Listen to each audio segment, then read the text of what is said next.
বাঁকুড়া ইউনিভার্সিটির ষষ্ঠ সেমিস্টারের ইংলিশ ডিপার্টমেন্টের ছাত্রছাত্রীদের জন্য আমাদের আজকের এই বিশেষ ভিডিও। কথায় আছে যে বোঝে সে খোঁজে আর যে খোঁজে সে পায়। আজকের এই ভিডিওটিতে আমরা সেই সমস্ত গুরুত্বপূর্ণ 10 নম্বরের প্রশ্নগুলোর সাজেশন আলোচনা করব যেটা এক্স্যাক্ট পরীক্ষা চায়। তো ব্যাপারটা হচ্ছে ষষ্ঠ সেমিস্টারে আমাদের মেজরের যে 4টা পেপার পড়তে হয় তার মধ্যে প্রথম মেজর পেপার মেজর 13 ইংলিশ। এই সিলেবাস থেকে গুরুত্বপূর্ণ যে 10 নম্বরের প্রশ্নগুলো হবে সেগুলোর লিস্ট আজকের এই ভিডিও মারফত তোমরা পেয়ে যাবে। যারা জানো না তোমাদের সুবিধার্থে জানিয়ে রাখি, আমরা ষষ্ঠ সেমিস্টারে মেজরের পুরো যে প্যাকেজ অর্থাৎ মেজর 13, মেজর 14, মেজর 15 এবং মেজর 16, এই যে মেজরের প্যাকেজ, এই মেজরের প্যাকেজ থেকে প্রত্যেকটা পেপার থেকে যা যাবতীয় বিষয়গুলো পড়তে হচ্ছে সেগুলো কিন্তু 1050 টাকার বিনিময়ে তোমাদের কিছু এত টাকার বিনিময়ে আমরা পুরো নোটপত্রগুলো তোমাদের দিয়েছি। আজকের এই ভিডিও মারফত একটা থাকতে চলেছে বিশেষ অফার। এখন আর 1050 টাকা দিতে হবে না, মাত্র 900 টাকার বিনিময়ে তোমরা কিন্তু মেজরের এই 4টা পেপারেরই ইংলিশের যে নোটপত্র, ব্রহ্মাস্ত্র নোটপত্র, সেটা সংগ্রহ করে যতটুকু সময় বাকি রয়েছে একটু ভালো করে পরিশ্রম করলেও কিন্তু তোমরা এই সেমিস্টারটা সুন্দর করে পরিপূর্ণ করতে পারবে। নোটপত্র সংগ্রহ করার জন্য আমাদের অফিসিয়াল যোগাযোগ নম্বর 7384041536, এখানে যোগাযোগ করে নোটপত্রগুলো সংগ্রহ করে নেবে। শুরু করছি আমাদের আজকের এই বিশেষ ভিডিও মেজর 13 ইংলিশ থেকে গুরুত্বপূর্ণ বাছাই করা 10 নম্বরের প্রশ্নাবলীর সাজেশনের লিস্ট। প্রশ্নগুলোকে আমরা বাংলা ইংলিশ দুটো ভাষায় রেখেছি। আমি বাংলাতে বলবো, ইংলিশটা তোমরা এখানে ফলো করতে পারবে। এই সাজেশনের PDF অ্যাভেলেবেল পাবে পরীক্ষার সামনে আমাদের হোয়াটসঅ্যাপ গ্রুপের লিঙ্ক আজকের এই ভিডিওর ডেসক্রিপশন বক্সে। ব্যারিকেড নাটকে যুদ্ধ, মানবতা ও রাজনৈতিক চেতনার উপস্থাপন আলোচনা করো, এটা প্রথম অধ্যায় থেকে একটা কোশ্চেন। ব্যারিকেড নাটকে চরিত্র নির্মাণ ও নাট্য কৌশল বিশ্লেষণ করো, analyse characterisation and dramatic technique in barricade, এভাবে ইংলিশটা তোমরা পড়ে নেবে। ব্যারিকেড কীভাবে সামাজিক ও রাজনৈতিক সংকটকে উপস্থাপন করে আলোচনা করো, discuss how barricade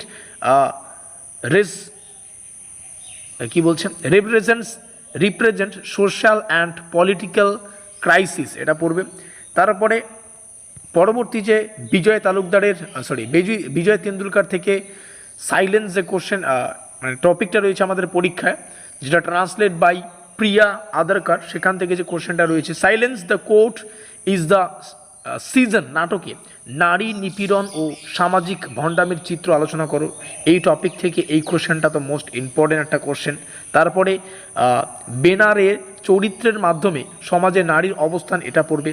silence the court is the season নাটকের শিরোনামের তাৎপর্য। বাংলা এবং ইংলিশ এমন দুটো সাবজেক্ট যেখান থেকে লিমিটেড সাজেশন হয় না, কারণ ইংলিশের এক একটা টপিক থেকে অনেকগুলো প্রশ্ন পড়তে হয়। সেই টপিকের নামকরণ পড়ো, ঠিক আছে, তাৎপর্য পড়ো, তারপরে আরও যে মূল টপিকগুলো রয়েছে, চরিত্রগুলো রয়েছে, তো অনেকগুলো কোশ্চেন কিন্তু পড়তে হয়। আমরা জাস্ট কিছু কিছু কোশ্চেন প্রত্যেকটা টপিক থেকে যেগুলো আমাদের মনে হয়েছে তোমাদের পড়ে যাওয়া উচিত, পরীক্ষার সামনে একবার হলেও প্র্যাকটিস করে যাওয়া উচিত, এবং এই টপিক থেকে যাই প্রশ্ন আসুক না কেন তোমরা বানিয়ে সেটাকে লিখে দিতে পারবে, সেই দক্ষতা যাতে তোমাদের তৈরি হয়, সেটার জন্যই কিন্তু এই সাজেশনটা তৈরি করা।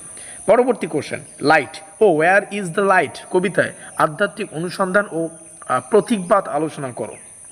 তারপরে when my plan was with the, ঠিক আছে, কবিতায় ঈশ্বর ও মানুষের সম্পর্ক আলোচনা করো। দেখো, এক একটা টপিক থেকে জাস্ট একটা করে কোশ্চেন দেওয়া হয়েছে, কারণ এই টপিক থেকে এই কোশ্চেনটা পড়লেই এখান থেকে যাই আসুক না কেন তোমরা একটা গুরুত্বপূর্ণ ধারণা অর্জন করতে পারবে, এবং পরীক্ষায় এই টপিকটা থেকেও যদি সাজিয়ে গুছিয়ে যে কোশ্চেনটা আসবে সেটা ম্যাচিং করে কিছু উত্তর লিখে দিয়ে আসতে পারো, তবুও কিন্তু সামান্য হলেও তোমরা নম্বর ক্যারি করতে পারবে।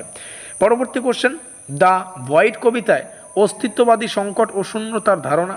তারপরে এই কবিতাটিতে আধুনিকতা ও কল্পনার যে উপস্থাপনার আলোচনা করো, সেটা এই কবিতা থেকে এখান থেকে পড়বে 10 নম্বর কোশ্চেন, এটা হলো।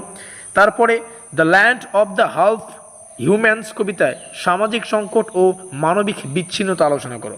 আমরা তৃতীয় অধ্যায়ে আসছি, যেখান থেকে দ্য শ্রাউড গল্পে দারিদ্র ও মানবিক অবক্ষয়ের চিত্রটা পড়বে।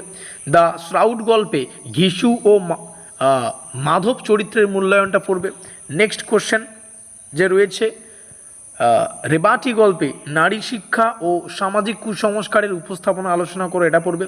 এই গল্পের নামকরণের সার্থকতাটা পড়বে। প্রত্যেকটা গল্পের নামকরণটা তো পড়তেই হয়, যেখানে মেন চরিত্রগুলো, ক্যারেক্টারগুলো হয়, সেই ক্যারেক্টারগুলোর যে তাৎপর্য, ক্যারেক্টারগুলোর যে মেন থিম, সেটাকে পড়তে হয়। দ্য কুইল্ট গল্পে নারী সত্তা নৃশংসতা ও দমিন আকাঙ্ক্ষার উপস্থাপনা আলোচনা করো। তারপরে দ্য কোয়াইল্ড গল্পকে নারীবাদী দৃষ্টিকোণ থেকে বিশ্লেষণ করো। আবার এই গল্পের প্রতীক ও ইঙ্গিতের যে ব্যবহার সেটা আলোচনা করো। এখানে আমরা গুরুত্বপূর্ণ 18খানা কোশ্চেন আলোচনা করলাম। আমি জানি এটাই ইনাফ নয়। যারা ইংলিশে পড়েছো সেমিস্টারের শুরু থেকেই একদম কনসেপচুয়াল পড়েছো, টপিক ধরে ধরে পড়েছো, তোমরাই অবশ্যই পরীক্ষায় একদম ভালো ফলাফল করতে পারবে। এটা একটা আংশিক সাজেশন। আবারও বলছি, বাংলা সাবজেক্ট আর ইংলিশ সাবজেক্ট এই সাবজেক্টগুলোর 100% সাজেশন দেওয়া কিন্তু মানে খুবই কষ্টের একটা ব্যাপার। তবে এটা যে সমস্ত ছাত্রছাত্রীরা আমাদের নোটপত্র সংগ্রহ করে পড়েছো তাদের কোনো চিন্তা করতে হবে না। আমাদের নোটপত্রটা তোমরা নিয়েছো, সেটাকে যদি ধারাবাহিকভাবে পড়ে শেষ করতে পারো তাহলে অবশ্যই কিন্তু, বা যারা পড়েছো রিভিশন করেছো তারাই কিন্তু পরীক্ষায় ভালো ফলাফল করতে পারবে। ইংলিশের ক্ষেত্রে আমি জাস্ট এতটুকুই বলবো। তবে এর পরেও যদি কোনো কোশ্চেন আমাদের মনে হচ্ছে আমাদের সামনে চলে আসছে, এগুলোকে তোমাদের পড়া উচিত, সেগুলোকে আমরা অবশ্যই তোমাদের অবগত করিয়ে জানিয়ে দেবো। সেটার জন্য আমাদের স্টাডি কার্ড WB ইউটিউব চ্যানেলটিকে সাবস্ক্রাইব করতে হবে। ডেসক্রিপশন বক্সে থাকা হোয়াটসঅ্যাপ গ্রুপের লিঙ্কে ক্লিক করে আমাদের হোয়াটসঅ্যাপ গ্রুপে যুক্ত হতে হবে। আর এই হচ্ছে আমাদের অফিসিয়াল যোগাযোগ নম্বর। এখানে যোগাযোগ করে যতটুকু সময় আছে, কেউ যদি পরিশ্রম করে আমাদের নোটপত্রটা পড়তে পারো বা পড়তে চাইছো, এখানে যোগাযোগ করে এখন 1050 টাকা পে করতে হবে না, মাত্র 900 রুপিস পে করে নোটপত্রটা সংগ্রহ করতে পারবে। দেখা হচ্ছে আমাদের পরবর্তী ক্লাসে।